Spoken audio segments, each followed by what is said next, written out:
In June 2007, one of those fundraising cruises for the Weekly Standard went to Alaska. And on the day that their cruise ship, the Holland America Oosterdam, on the day that this lovely ship docked at Juneau, at the Alaska State Capitol, some of the people from the Weekly Standard cruise fundraiser thing, some of the people from the magazine got off that ship and went into town. Michael Gerson, who had been chief speechwriter for President George W. Bush, Fred Barnes, who was a talk show host at the Fox News Channel and also executive editor of the magazine, also the founder and editor of the Weekly Standard, a man named Bill Kristol, along with their wives and some of their other relatives. Those three guys from the Weekly Standard got off of the cruise, got off of the Weekly Standard fundraising cruise, and they went ashore in Juneau. And they had what the New Yorker magazine later reported to be an elaborate and delicious and ultimately very important long lunch. Halibut cheeks were involved, apparently.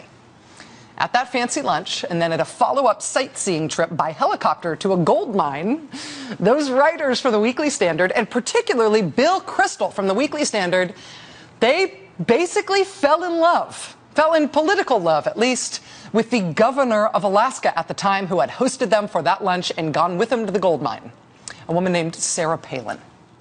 That was June 2007. By July 2007, the Weekly Standard had already started writing up what ended up being a long series of articles praising this then little-known Alaska governor as essentially the conservative who was going to save the election. Michael Gerson, the Bush speechwriter, he called Sarah Palin, quote, a mix of Annie Oakley and Joan of Arc. Within just a few weeks of that luncheon, Bill Kristol was lobbying in an almost over-the-top way on TV on the Sunday morning shows. He was lobbying overtly that John McCain ought to pick this, quote, fantastic Alaska governor to be his vice presidential running mate for the presidential election in 2008. At this point, the Republican nomination was basically sewed up. John McCain had it in the bag, but it was still contested between Hillary Clinton and Barack Obama on the Democratic side. That, however, was not a strategic hurdle for Bill Kristol. He thought that Sarah Palin would be the ideal candidate to beat either Barack Obama or Hillary Clinton. He explained that Sarah Palin, she could beat Barack Obama at basketball, and by virtue of her gender, she could steal women voters who might otherwise be inclined to vote for Hillary Clinton as a historic first woman for president kind of thing. Sarah Palin was perfect. There was no way that John McCain could lose as long as he picked Sarah Palin. Bill Kristol is just as famous, if maybe not just as influential now as he was back then. But now, part of the reason that Mr. Kristol is still so famous is because he's become kind of an internet meme. He's become an internet meme that stands for guy who is wrong about everything. If you have to boil down the concept of bad punditry, of somebody who really is famous for getting things wrong, the little avatar you'd end up with, the little smiley face emoticon you would come up with, would be this guy. If you type Bill Kristol wrong into Google, Google suggests Bill Kristol wrong again, Bill Kristol wrong everything, Bill Kristol always wrong. Very quickly you get to an old Blogspot page advancing a formal theory that Bill Kristol is always wrong. The website is billkristoltheory.blogspot.com. Last summer, the sort of clickbaity media criticism website Mediaite found that the most convenient vehicle for them summarizing all of the things that Bill Kristol has famously been wrong about was to put together a Bill Kristol is wrong slideshow. Bill Kristol said that Nancy Pelosi had disastrously miscalculated by coming out against the Iraq War, coming out strongly against the Iraq War before the 2006 election. He said because of that terrible miscalculation by Nancy Pelosi, there was no chance that the Democrats would win the House in 2006. The Democrats not only won the House in 2006, making Nancy Pelosi Speaker, they also won the Senate that year. That same year, Bill Kristol was promoting Sarah Palin as the way the Republicans could win the White House. He also said that Barack Obama, quote, is not going to beat Hillary Clinton in a single Democratic primary. I will predict that right now. In fact, Barack Obama beat Hillary Clinton 19 different times in primaries, plus all the caucuses, and he did, in fact, win the primary overall and became the nominee. Once Barack Obama became president, Bill Kristol said he knew who Barack Obama was going to pick as his first nominee for the Supreme Court. He said he had it on good authority. I think he has made up his mind, and I think it's going to be Jennifer Granholm, the governor of Michigan. Less than a week later, President Obama did nominate his first Supreme Court nominee. It was not Jennifer Granholm, governor of Michigan.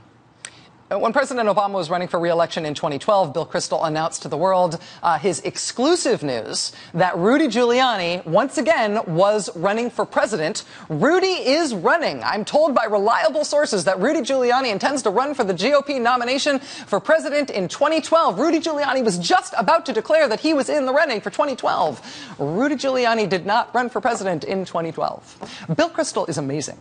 Bill Kristol once went on the Larry King show, which used to be on CNN, and he told Larry King that what America was going through right in that moment was the high watermark of the gay rights movement, that there would never be further achievements in gay rights in America, that what they were living through right then was the high watermark for gay rights.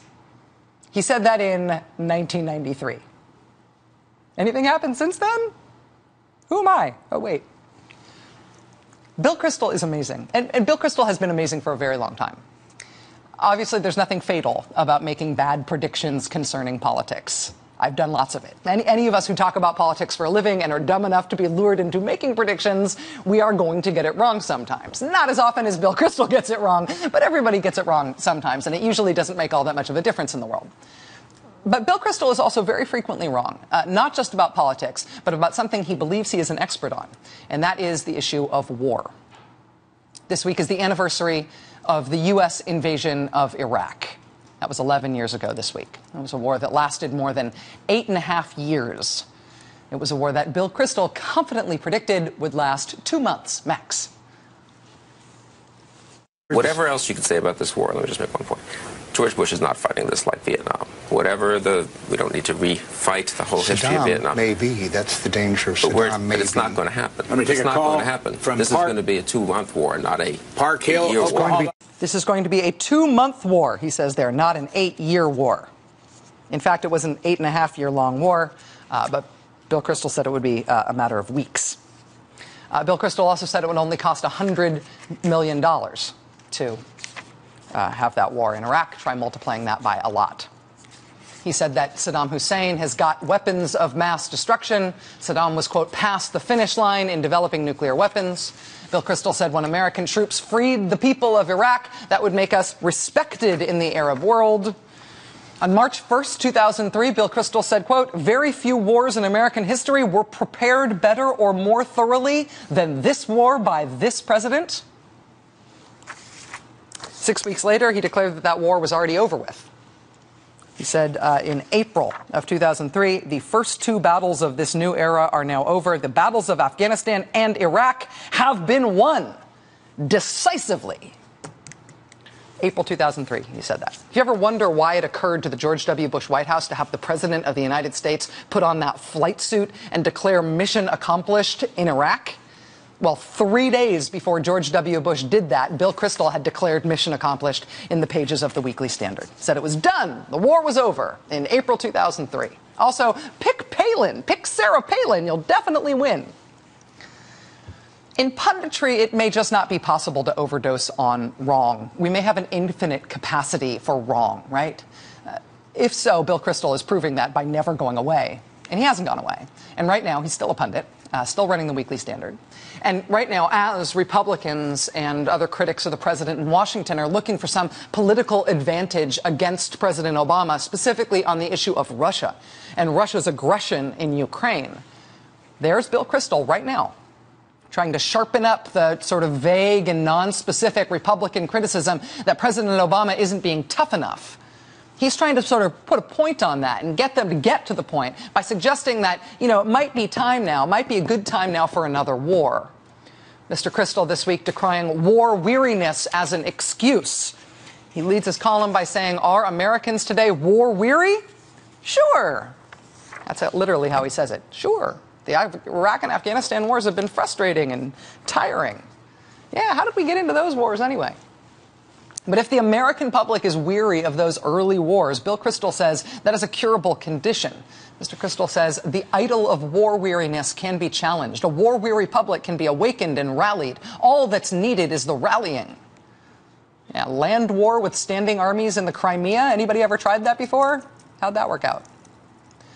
The neocon armchair generals like Bill Kristol and the John McCain hawks of Washington, they have not gone anywhere since the last time they got us to start a war, right? They were not able to get President Obama to continue the war in Iraq for longer than he did. They were not able to get President Obama to put boots on the ground in Libya. They were not able to get President Obama to open up an American front in the war in Syria. But right now in Washington, President Obama is making it clear that they're also not going to be able to get him to start an American war with Russia over Ukraine or anything else.